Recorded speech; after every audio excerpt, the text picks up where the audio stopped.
Pihak kepolisian masih terus mengusut kasus penculikan yang berujung pada pembunuhan Muhammad Ilham Pradipta, Kepala Cabang BRI Cempaka Putih. Polda Metro Jaya pun sudah menangkap 15 orang terkait kasus penculikan yang berujung pada pembunuhan Muhammad Ilham Pradipta.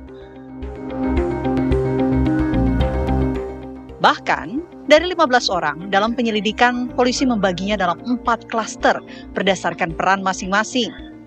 Belakangan polisi pun telah menetapkan satu di antara 15 orang yang telah diamankan adalah otak dari pembunuhan Muhammad Ilham Pradipta. Namun, hingga kini, polisi belum mengungkapkan kepada publik siapa dalang dari pembunuhan tersebut. Bahkan, polisi pun belum mengungkap apa motif pembunuhan dan penculikan Ilham. Lantas, apa yang menyebabkan kepolisian belum juga mengungkap motif tersebut?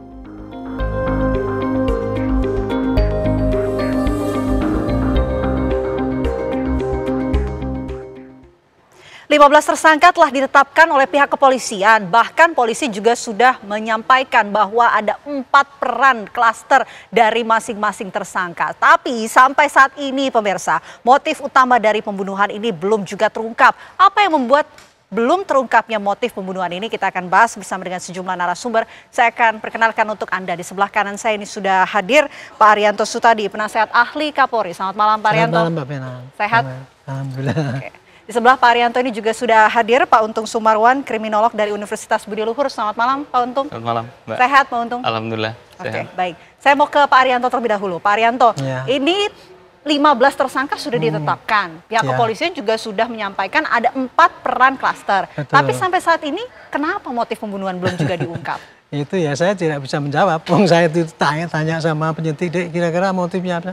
Masih kita dalamin dan katanya gitu. Jadi, tetapi proses kejadiannya itu saya sudah dapat informasi banyak. Kan itu kan publik biasanya pengen tanya ya, kejadian itu apa sih yang terjadi itu ya.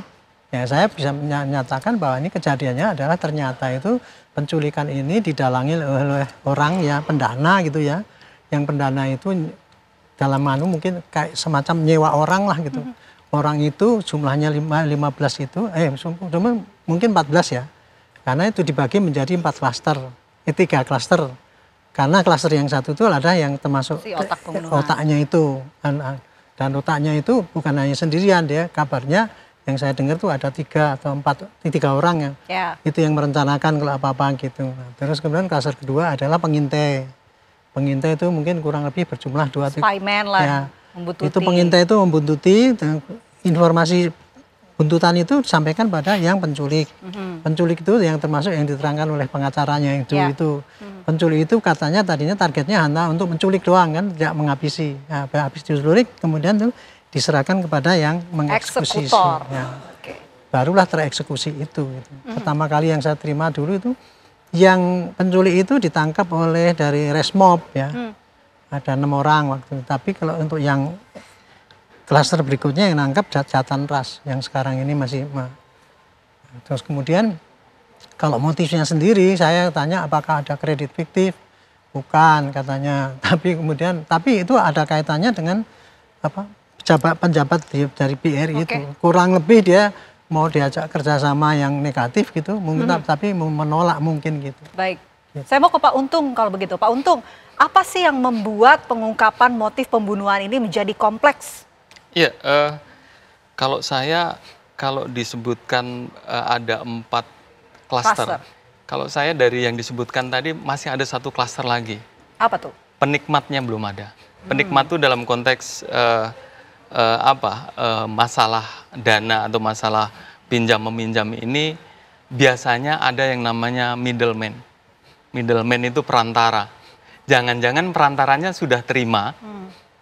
Sudah terima, ya katakanlah apa kalau ini kita bicara soal pinjam meminjam ya, ini karena kita bicara soal bank, terus kemudian soal debitornya dan lain-lain gitu ya, itu mungkin ada orang-orang yang menjadi perantara, kemudian orang yang mau meminjam ini sudah katakanlah memberikan DP, katakanlah seperti itu, sementara dana itu tidak bisa cair. Apa bedanya dengan otak pembunuhan kalau begitu? Ya bisa saja, otak pembunuhan bisa saja orang yang mungkin mendalangi tapi melalui perantara. Jadi perantara ini terpisah dari orang yang mendalangi ini. Jadi perantara ini misalnya saya sebagai orang yang perantaranya, terus kemudian ada orang yang akan meminjam uang ke bank, terus kemudian ada orang bank lain. Ini perantara ini sudah menikmati nih dari peminjam ini. Bisa jadi seperti itu sehingga masih ada klaster lain yang belum terungkap di situ. Oke. Analisa dari Pak Untung masih ada klaster lain, klaster perantara. Dari Itu sudut pandangannya bagaimana? Kalau saya sih itu tadi, ini kejadian itu karena ada seseorang yang tidak senang ya, dia ingin menyingkirkan ini, Pak siapa ya, yang kepala banknya ini, itulah kira-kira gitu.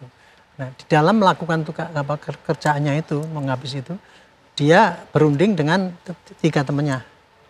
Kemudian dia menyewa orang itu tadi. Orang yang disewa itu tadi, itu kan dibagi-bagi menjadi kelompok. Nah kelompok itu, diantaranya kan ada yang oknum itu ya. Itu menurut perkiraan saya itu sebelum mereka dianukan itu diarahkan. Jadi seakan-akan dalam tanda petik kayak dilatih lah gitu. Jadi diarahkan untuk itu aja gitu. Itu keterlibatannya sejauh di situ aja. Nah kalau untuk motifnya itu tadi itu kurang lebih nih ya, ini si dader ini ada kemauan minta kerjasama dengan ini misalnya gitu, tapi ini menolak gitu. Tapi karena kerjasama itu untuk penyimpangan hukum sehingga dia nggak mau, karena nggak mau menuruti itu sehingga dia, tapi kok nggak tahu kok sampai bunuh itu saya nggak ngerti. Segitu gedenya ya hanya untuk mendapatkan keuangan, tapi mungkin karena desakan memang mendesak banget, jadi dia sampai tega membunuh itu karena kecewa atau apa saya tidak tahu. Pak Untung, apa yang bisa kita baca dari ditetapkannya 15 tersangka ini? Apakah bisa dikatakan ini pola terorganisir dengan melibatkan jaringan yang lebih besar? Saya kira kalau terorganisir tadi seperti Pak Arianto sampaikan, sebenarnya ini bukan pekerjaan yang profesional gitu ya. Maksudnya dilakukan secara profesional, tetapi hal yang sangat sederhana gitu ya, menyuruh orang untuk melakukan pembunuhan dengan cara seperti ini. Kalau terorganisir, saya kira orang yang melakukan pembunuhan dengan pembunuh bayaran itu akan lebih aman dalam tanda petik itu kalau pelakunya tuh sedikit, 1 orang katakanlah seperti itu. Tujuannya apa? Itu orang dengan pelaku 1 orang dia akan mudah istilahnya menghilangkan jejak atau melarikan diri.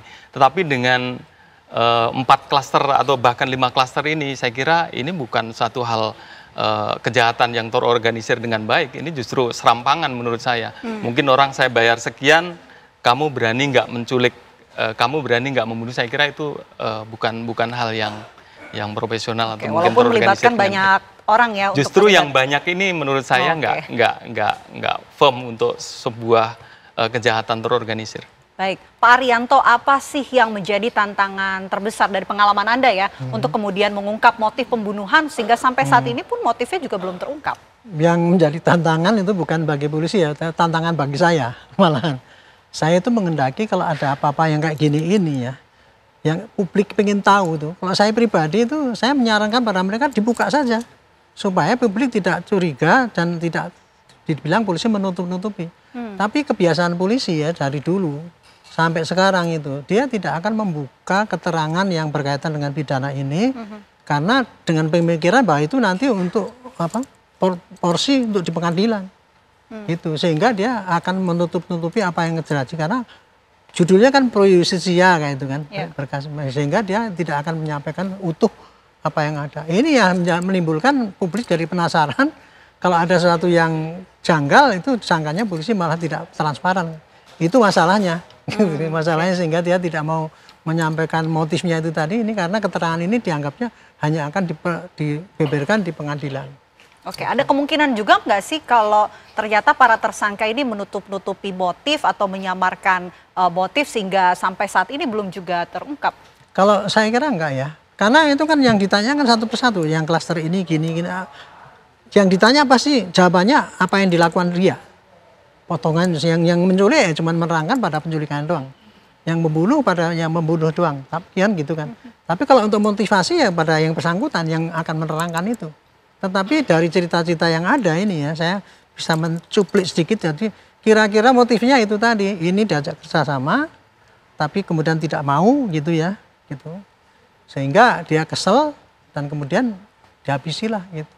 kurang lebih kayak gitu. Oke, baik. Kerjasama itu dalam rangka mendapatkan suatu pendapatan yang besar, tapi menggunakan kecurangan yang mesti dilakukan oleh si terbunuh ini gitu.